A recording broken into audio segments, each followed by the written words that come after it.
दुसरी नवीन अभ्यासक्रम बालभारती मराठी विषयातील आपण साबणाचे बुडबुडे हा संपूर्ण धडा मी प्रकट वाचन करून दाखवलं. हा धडा पूर्ण समजावून देखील सांगितला.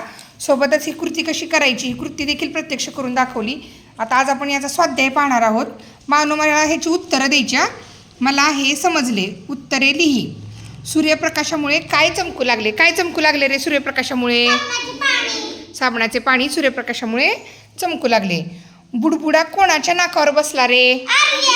कोणाच्या नाकावर बसला बुडबुडा? छान. आता बघा प्रश्न दुसरा. योग्य शब्दाला गोल कर. आर्याने किंवा विवानने साबणाचे पाणी तयार केले. साबणाचे पाणी कोणी तयार केले रे? आर्याने की विवानने? अगदी बरोबर. सूर्यप्रकाशामध्ये काच पाणी चमकत होते. काय चमकत होते सूर्यप्रकाशामध्ये? काच चमकत होती का पाणी? पाणी चमकत होते. बरोबर आहे. अंगण रंगीबेरंगी बुडबुड्यांनी फुलांनी भरले होते. कशाने भरले होते रे? रंगीबेरंगी इंद्रधनुष्यासारखं. बुडबुड्यांनी का फुलांनी? बुडबुड्यांनी भरले होते. बरोबर आहे. पुढे बघा आता. विचार कर व सांग. प्रत्येकाने व्यवस्थित विचार करायचा आहे आणि मला सांगायचं आहे. मी आता हे उत्तर मुलांना डायरेक्ट विचारते. बघू मुलं काय उत्तर देत आहेत. प्रश्न पहिला. तुला बुडबुडे करायचे असतील तर तू कसे तयार करशील? कोण सांगते बघा. जर तुम्हाला बुडबुडे तयार करायचे तर तुम्ही कसे कराल? हा सांग राजवर्तीने. मग परत राजवीर सांगेल. हा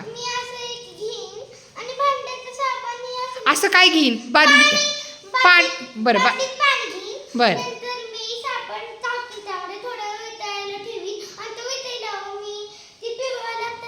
हां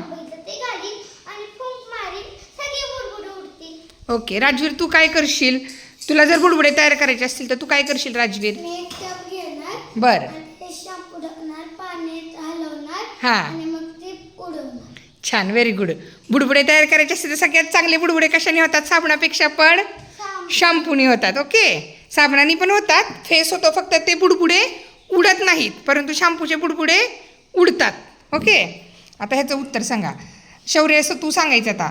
साबणाचे फुगे तयार करण्यासाठी तू कोणते साहित्य घेशील ते सांग.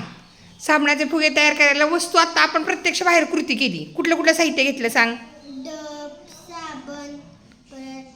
हां पावडर. हां आणि पाणी घेतलं का नाही?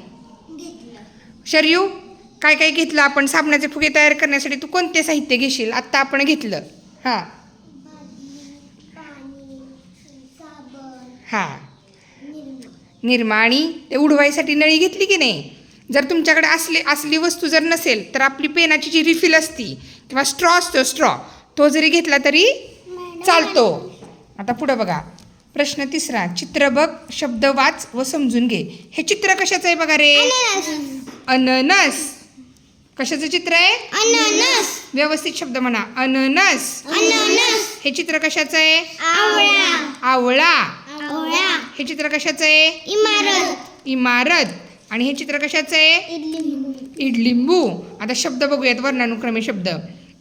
अननस, आवळा, इमारत, इडलिंबू.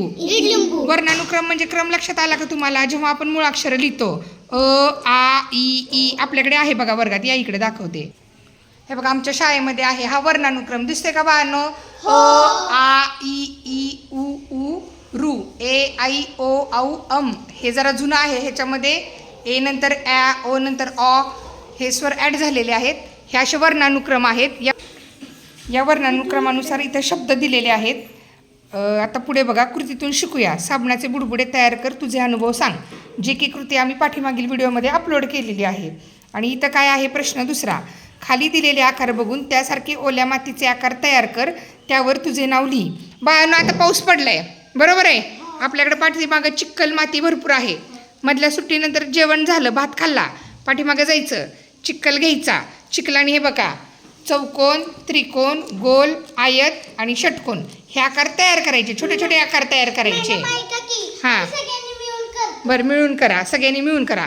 असे आकार तयार करा. आणि तिथं त्यांनी काय सांगितलंय? त्यावर तुझे नाव लिही. एक काठी घ्यायची. ओली मातीच असताना काठी घ्यायची. आकार तयार झाला की त्याच्यावर तुमचं नाव लिहायचं. आम्ही शूटिंगमध्ये पुन्हा कधीतरी ते मुलांनी तयार केलेल्या वस्तू देखील दाखवू. आता सर्वात महत्त्वाचं इथं शिक्षकांसाठी आहे किंवा जर पालक असतील आपल्या मुलांचा अभ्यास घेत असतील तर त्यांच्यासाठी इथं महत्त्वाची सूचना काय सांगितलेली आहे बघा.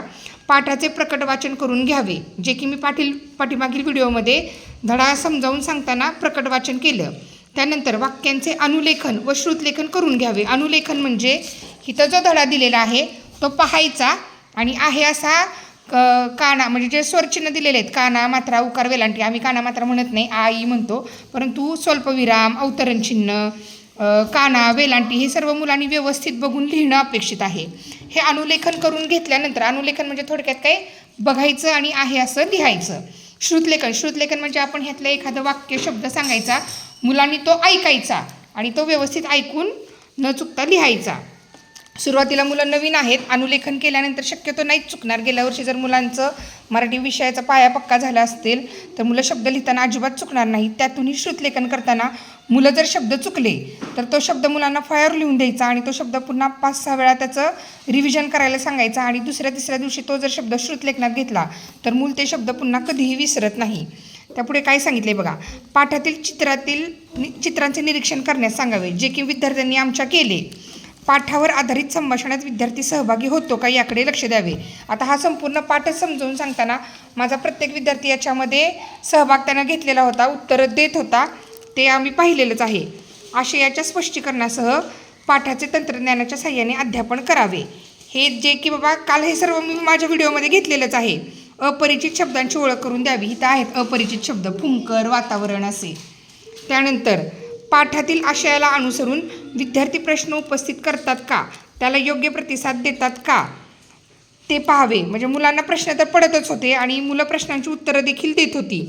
पाठाचे वाचन आरोह अवरोहासह करतात का. आरोह म्हणजे चढ, अवरोह म्हणजे उतार. योग्य आवाजाचा चढ उतार घेऊन थोडक्यात आपण जसं प्रकट वाचन करून दाखवले त्या पद्धतीनं मुलं पाठाचं आरोह अवरोहासह वाचन करतात का बघायचं, याची खात्री करायची आणि पाठातील पात्रांमधील संवाद पुन्हा म्हणून दाखवायला सांगावेत.